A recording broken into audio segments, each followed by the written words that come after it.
Members of a Salem church group found themselves caught in the crossfire when Hamas attacked Israel last weekend.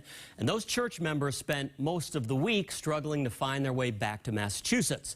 WBZ's Paul Burton was there for the happy homecoming. I just want to say thank God and the people of this parish. Nothing but hugs and smiles as prayers were answered for the parishioners who are part of Mary Queen of the Apostles Parish in Salem. A group of 30 just returned home early after being in Israel when they came under attack from Hamas. The first day that we went on tour is when we saw the missiles and the bombs. This is cell phone video from one of the parishioners of the sirens they heard last weekend during one of the tours. Went to the Garden of Gethsemane and celebrated Mass there, and that's where we began to hear bombs and could hear gun shooting.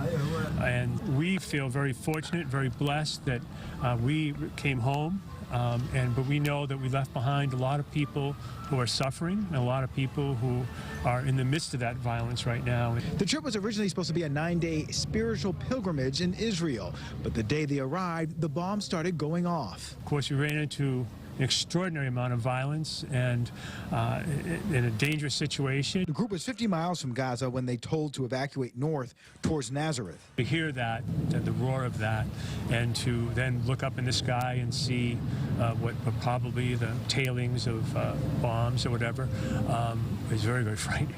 Calm but concerned, they patiently negotiated a way to get out of Israel by flying to Amman, Jordan, then to Turkey, then to Istanbul, then safely back home to Boston. It truly means so much.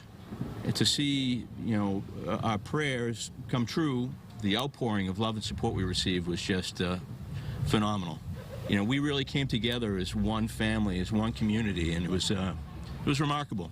The group says they hope to return to Israel one day when the conflict is over and there's peace in the region. In Salem, I'm Paul Burton, WBZ News.